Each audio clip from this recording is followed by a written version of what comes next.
science fiction. We make no guarantees, however, how long it will remain fiction. Fiction. Fiction.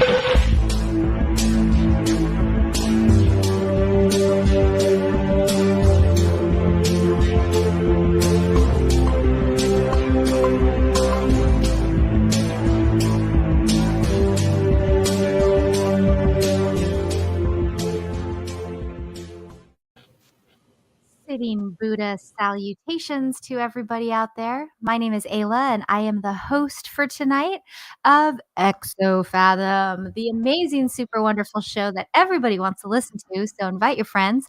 I'm joined tonight by my two lovely co-hosts, Nick and Mike. How you guys doing tonight, Nick? Hey, wonderful. Happy Friday. I'm doing well. Thank you. Good, good. And Mike? No, you know me. Hanging in there.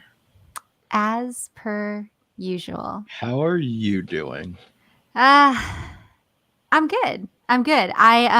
So tonight we're going to talk about Zen Koans, and to prepare, I was meditating just a little bit before the show, and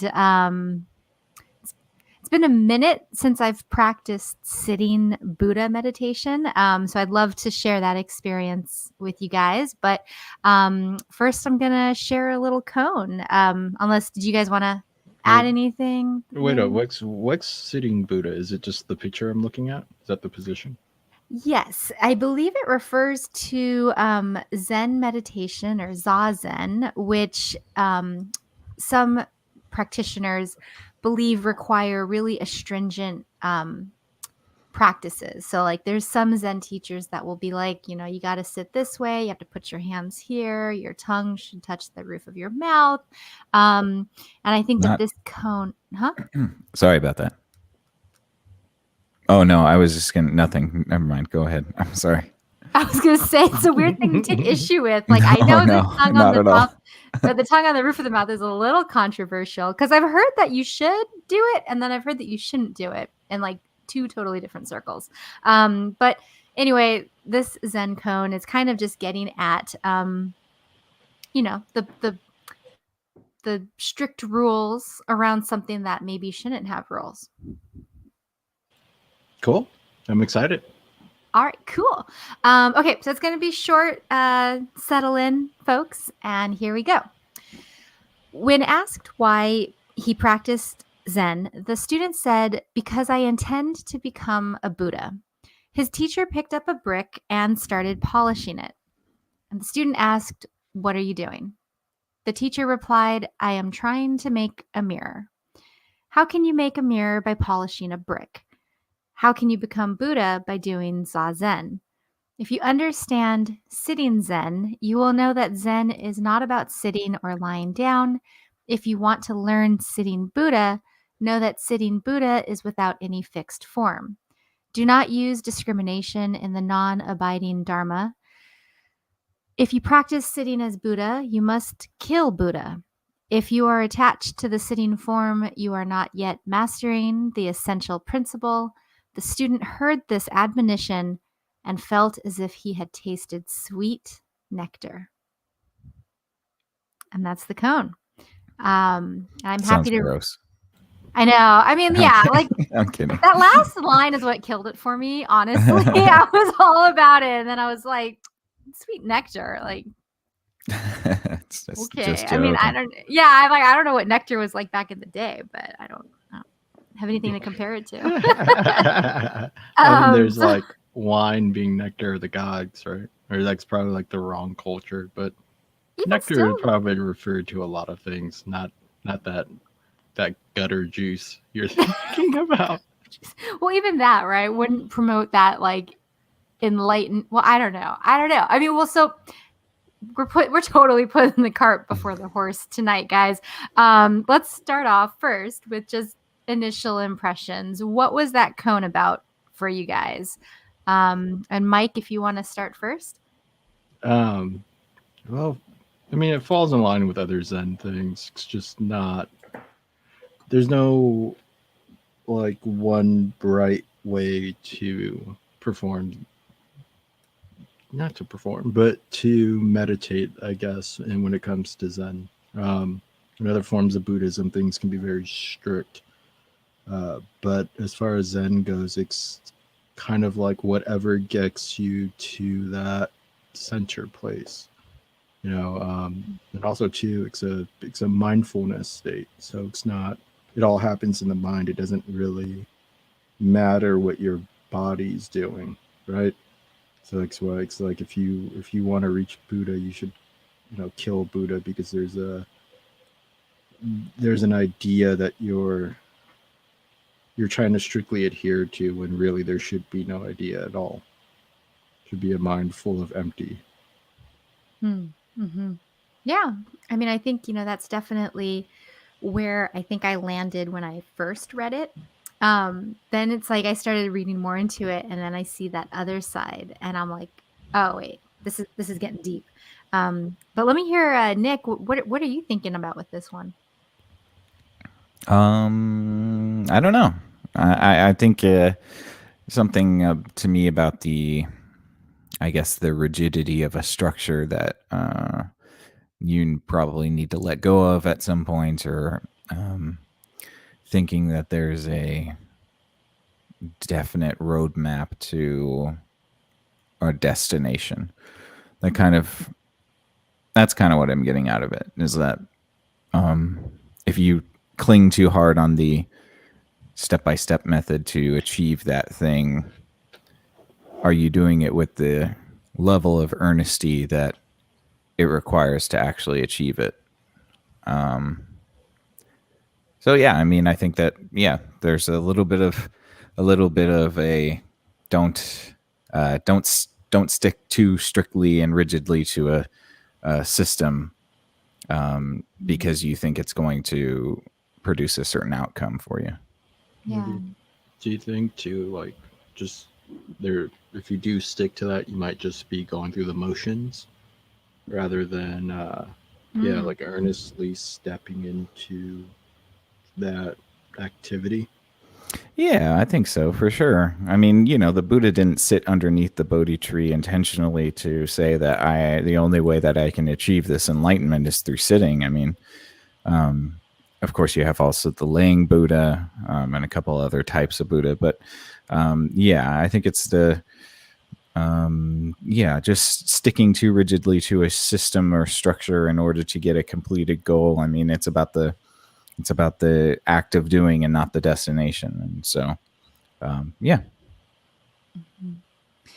well, and I think, you guys are both circling around really great points. And I was thinking about this, and one of the things I did first was I was like, let me just get clear on all of the like words that are being used. So one of the things they mention is Zazen, which is a type of meditation. It's a Zen meditation, and it is usually performed in the lotus position. This is what's also called sitting Zen. And so just not to be mistaken with Zazu, the bird from The Lion King. Oh, Zazu. I liked that character. He was so serious and trying to do his job. And I think he definitely deserved a promotion. Got stuck babysitting those cubs. Tisk tisk. What's a promotion in The Lion King? Like, do you get more free? Not babysitting snot-nosed little entitled cubs. I mean, if you watch that again, that Jonathan Taylor Thomas cub was such a brat. I don't mean, like, personal opinion, but that's neither here nor there. Yeah. That's fair. Okay, so back to this. So the Zazen meditation, we kind of get clear on that. That's just that idea of sitting and having like really specific positions that you should be in, or laying down, as Nick mentioned. The idea that there can be schools of thought on how you do something. And just thinking back on a koan, I was asking myself and trying to remember, like, what is the point of a koan? And I think that a lot of it is to show us maybe the duality of things, the duality of nature. And so I was scribbling down this concept that, like, he's talking about enlightenment, about becoming Buddha. The idea is you become Buddha by not trying to be Buddha. And I thought that was just like this really interesting thing to reflect on, because I think it gets at the heart of grasping Have you guys heard of this when reading about meditation, the grasping idea? Mm-mm. Nope. So it's like you don't want to grasp any one idea or concept too tightly. Like let's say you have a flower in your hand. If you hold onto it too tightly, you crush it. But then if you hold it open all the way, the wind blows it away. I think non-grasping is the idea that our words, if as we're meditating, can just like float by. The idea is to not grasp onto any of those thoughts or those words that come through your mind. And really, this type of meditation is about silencing the mind and having no mind, um, which I guess I should ask you guys both. Have you been able to meditate and have moments when you're not constantly getting thoughts interrupting your meditation? Yeah, for sure. I kind of think about that episode of Parks and Recreation where Ron Swanson has to go meditate with Chris Traeger. Yes. And he's standing behind him while Chris Traeger's meditating for 6 hours. And he asks Ron, like, so what did you think about? And Ron's like, nothing. I just sat there or stood there. But I definitely think that there's a kind of a concept to that, or not necessarily. There's sort of something there where the more that I try to focus on not thinking, the more that my brain is like, well, nope, that's not what you're going to do. Yeah. So I find it much more easy to sort of hack my brain into that sort of that mode by doing something. So more of an active meditative approach. That usually works for me much better than trying to sit there and pretend not to think about things. Mm. And Mike? Yes. As a kid, I used to have a lot of problems sleeping. Like I've always had problems sleeping, and yeah, obviously, like when you're that young, you don't read anything about meditation, or at least I didn't. But what I would do is just lay on the floor and try not to think about anything. And this was when I was like 6, 7, 8, somewhere around there. And eventually, I got to the point where I was able to empty my mind, and yeah. So there's that thing, but I have also done the other kind of meditation as well, where you do let your words or ideas just flow through, with the hopes of getting back to the point where it's empty. But that didn't come around till later, because what I was really focused on as a kid was just getting my brain empty of thought, even like just the thought of no thought. I would try to push that out as well, and I was able to develop it. Yeah, and I think that's an interesting last point that you shared, because kind of like what Nick was saying too, the minute you sit down and tell yourself, okay, I'm going to have no thoughts, you start having thoughts. And it's kind of funny because it just makes me think about this concept of like the thing that you're trying to avoid. Sometimes in the pursuit of avoiding it, you end up there anyway. And how it's an example of like we get in our own way. And when I was meditating tonight, I just was thinking to myself, like, there is so much noise in the back of my head. And I wonder to myself, like, am I just not giving myself enough time to think all of the thoughts that I have running through my head? Or is the issue too many thoughts? And I think I don't know about you, but like I start having this like internal dialogue about the goal that I'm having at that moment, which that could just be me. Does this resonate with either of you? A little bit. That's like some of the challenges I had when I was younger.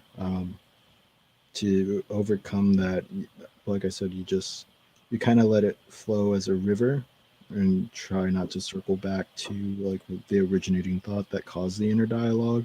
Or what I've also done is use methods of visualization. So for some reason, I see a giant number one in the middle of a desert, and the number one breaks the ground and it just sits there, and I just walk around it.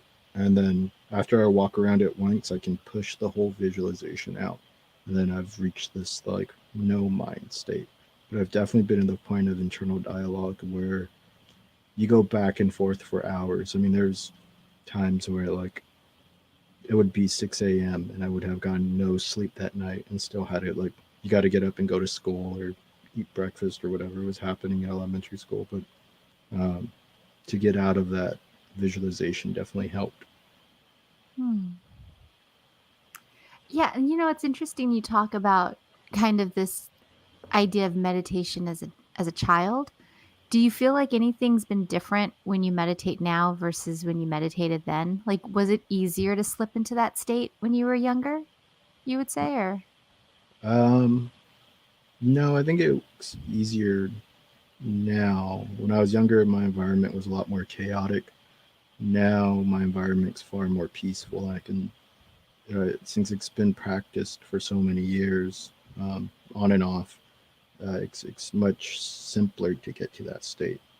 It's just like anything else, like a muscle, um, like working out. So definitely, definitely easier now than when I was a child. Interesting. Well, I want to share a little write up. It's not very long, but it was a reaction that another person in an article had to this particular koan, and it really got me kind of thinking about this a little bit differently. So one of the things he talks about is, how can I step outside of my conventional desire to gain a result from meditation practice? Or how is it possible to practice meditation without attachment to the fruit of our efforts? And I think, like, this author, when he was talking about this, he was really kind of fixating on the question of effort. And I'm curious to both of you, for something that is so like not peaceful, but like, no mind, something that sounds like it's kind of like a neutral state. Do you think that's something that should require effort to get into? No. Okay, This is and a whole bunch of type A people trying to relax. true, but at the same time, if it like okay, I cut you off because I'm trying to think about this in a different way. Oh, go for it. Okay, so like not everybody can be the Buddha, right? Like, and I think in our minds, maybe just the type A, it feels as if there's a lot of effort that needs to be made from zero to Buddha. That's why not everybody's Buddha. If it was easy, everybody would do it. Right. But so that's kind of the tension I'm trying to talk about is like, should it be hard? Should it be easy? Is it easy, but we make it hard? Is it hard because we can't comprehend easy? You know what I mean? Like, Well, I mean, there's only one Buddha, so anybody trying to be the Buddha is probably going to be disappointed at some point. But I get what you're saying. I mean, like, I understand that. I mean, I all I will say, I think ultimately it's like if you have to utilize a certain like methodical way of getting into that space, so be it. But I think a lot of people think of meditation as this thing where you sit there and be in total silence and then eventually you'll start floating off of the ground. It's not that. And even at its best, it's not going to do, like supernatural things for you. So I think a lot of people have this weird understanding of what meditation actually is. And I think people don't realize that you don't have to sit still to meditate. There's so many ways that you can meditate actively that are probably so much easier and have a lower threshold to entry than the sort of like traditional Buddhist way of doing it. okay. Well, for this one, I think he's okay. I'll just read this other thing because this one writer was talking about how they felt that approaching a spiritual practice was impossible at first because it would presuppose a certain degree of enlightenment. So I think that's what you're talking about. Is this maybe setting ourselves up for failure by having this like grandiose level of reward at the end of the tunnel? or at the Yeah, end of the path. it's this isn't anything supernatural. I think a lot of people overthink this, and the act of overthinking is going to be the thing that will preclude you from being able to experience any of it, right? Mm-hmm. And yeah, So there are alternative motives. There are different ways, so everybody responds differently, and everybody is a different type of person. Just because you can't sit and be quiet and still your mind for an hour doesn't mean that you can't go for a run or go for a bike ride or go for a hike or do a craft or do art. There's so many ways that you can enter that flow state without having to just sit. And oh so yeah. Well, and absolutely. And I think, this koan's more specific to a specific type of meditation, like it's responding to that. But yeah, absolutely. Like on the larger scale, I think that, any meditation practice where you can take time to just hit pause on everything and go inward is really cool, wherever you go, even if it's just a lot of, chatter in your mind. That chatter can be pretty interesting. Like, oh, I didn't know that was, why did that come up? Like that's cool. Um, but specific to this concept of like, because like there's a lot of philosophies or religions out there that have like rituals for the fruit or the nectar, and there's people who say the aesthetic lifestyle of like, wake up at sunrise and, do this or, don't eat that or, you know, follow these rules. And I think that's kind of where my mind goes when I think about a strict adherence to some sort of posture for meditative purposes. It parallels to me this idea that like if you do certain things, you live in a certain way, there comes this like big lotus flower at the end of the tunnel. Which May I interject? yes. You have to be happy with failing. You have to be happy to exert all of that effort and get no fruit. That is the fruit. Um, so, like, and no matter how you want it, there's no right or wrong way to set up your life to try to get into that state either. But the key is you have to be happy with failing. And like when I was 19, one of my favorite ways to meditate was to go on a 3 mile run, sit at a park, blast some five finger death punch, which is metal, and That's an amazing meditate. name. Yeah, right. And meditate to that. Um, and the introduction of the loud, fast paced music allowed my mind to be silent as well. But there's plenty days where I didn't get to that feeling, I guess, that which I considered the fruit of meditating.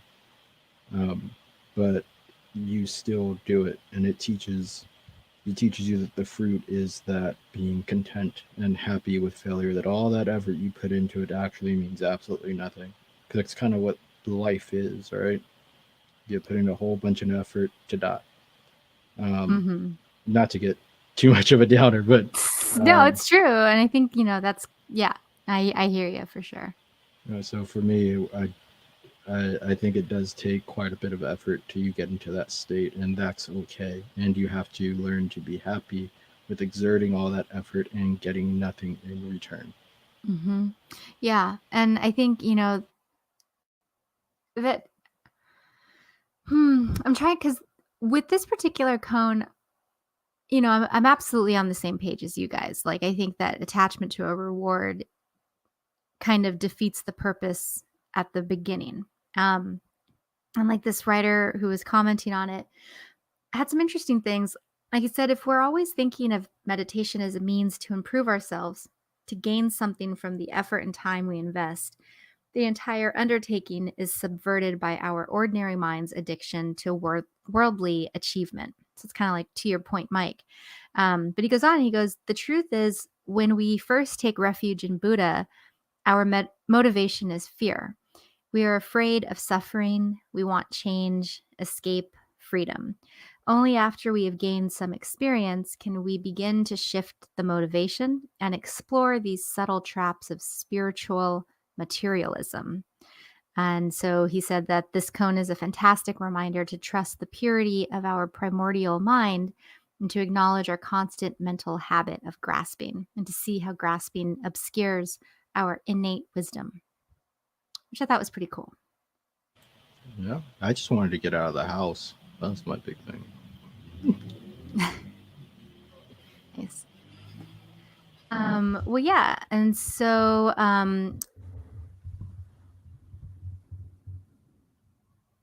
sorry, I thought there would be a lot more conversation off of the above. So I think that's kind of like all I have. I just was going to kind of So take it into a nihilism route, but why did you meditate today? Why did you choose today of all days to meditate? Was it the topic? well, I mean, I've been doing other meditations. Like I usually do guided meditations, and then I usually do this like new VR meditation thing, which is really cool.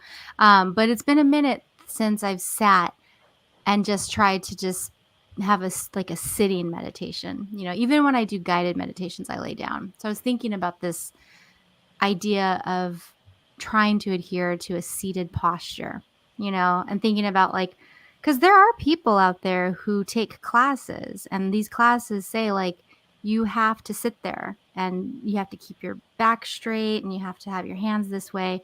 And I was trying to get into the mind of the type of person who would need that, or to think, you know, like, what's the benefit here? What is this doing to my internal state? Well, some people just need a rigid structure in order to get themselves into that position, right? I mean, you think about like Tantra or, Kundalini yoga or yoga in general, hot yoga, Bikram, like you're putting yourself into a rigorous disciplinary sort of position in order to exhaust your mind. So sometimes when you want to focus on sitting up straight, you can utilize all of that mental space that would have thought of other things to just think about sitting up straight. Or So touching your thumbs, or bow chicka bow wow. well, I mean, just it sometimes they become mechanisms to keep your mind off of other things, I think. Yeah, because there's a natural predilection to start to let your mind wander, and like you were saying, Ayla, like that chatter does in itself become interesting because you start to ponder your sequencing and why you thought of certain things in that order or what have you. I'm only a little sketched out by this taking refuge to avoid suffering, because the some of the like one of the key principles in Buddhism is that understanding that life is suffering. So you're almost defeating the purpose of getting into meditation if you're trying to avoid suffering. Like it's almost like that might be a blockage in reaching the spiritual state or the mental state that you desire, because you're not confronting the sources of your own personal suffering. And you'll find about 99.9% of the time that the sources of your own personal suffering are yourself. And that might be one of the biggest issues that Westerners may have in getting into that peaceful state or that meditative state. And whether it be just sitting there, or whether it be in crafts work, or whether it be in whatever.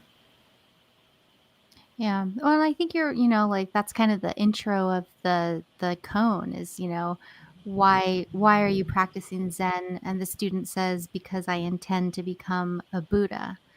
I don't know if there's a difference between the Buddha or just a Buddha-like person. But it's interesting that the the teacher's just like, well, I'm going to start polishing this brick and make it a mirror, like good luck. It would be like me it'd be like me going into computer science to become a programmer, right? It's not, you don't take up a discipline of study to become a thing. You take up a discipline of study because there's some sort of intrinsic interest in that discipline of study. Mm-hmm. Yeah. No. Yeah, I think it is kind of a self-made obstacle whenever you start to take steps towards a path in order to achieve some sort of title, whether it be Buddha or programmer in my case. Mm-hmm. Yeah, one, I think like the end of the cone, it's like if you are attached to the sitting form, you are not yet mastering the essential principle. So I think like maybe a big part of the cone is just saying like, don't get so attached to the method. Remember that there's something else going on here, and you got to kind of like kill whatever illusions you're putting onto this thing to get to the innermost part of the onion or whatnot. Yeah, dig down to that core. Mm-hmm. And then we get wrapped up in that idea of the Buddha itself, right? Like that it has some supernatural quality, or that you're gonna, like as Nick said, float off the ground or something. When in reality, it's just a word. It's a made up thing that means absolutely nothing until you put value onto that word. Absolutely. Absolutely. I think that's a really, really well said point, because yeah, I mean, like all these concepts, they get filtered down through people, or they get filtered down through teachers. And it's good to remind ourselves, like I'm not too familiar with the different like mythology stories of the Buddha, but I mean, I don't think there was another Buddha that he was aspiring to be. He just kind of like did something and became, right? Like that's really like a cool individualist perspective on it, I thought. No, Yeah, I mean, there was no Buddha before the Buddha, and Siddhartha was a prince and very wealthy, and then he basically cast off all of his material trappings to find spirituality. And then, once he became the Buddha, that's when the title became. So he was Siddhartha before he was the Buddha. So that kind of talks about, or touches on this concept of like the title, and like he didn't set out to become Buddha. His actions and the things that he did were what brought that title, and that's why people who are Buddha-like to the highest degree become Buddhas as well, little b. Yeah, that's pretty cool. Well, yeah, I mean, what's that, Mike? There's some cool stuff. Mm-hmm. So yeah, I mean, it's kind of a short cone. I think this is our shortest exobit. Our exobits were supposed to be about 30 minutes anyway, so mission achieved. And yeah, I think, if you want to share comments in there, I think that any type of meditation practice is super individualized, but if you have experience with Zen Buddhism and specifically sitting meditation, I'd love to hear some of the pros for sticking to it. But yeah, that's all I got, guys. Happy Friday. Hold on, what about nihilism? What about some good old nihilism? How were we going to get into that?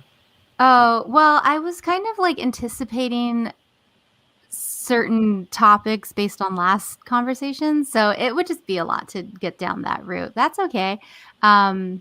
Yeah, I'm happy to have my Friday started. So I think that's all I got. It's been a long week. I tried. You did great. Fine.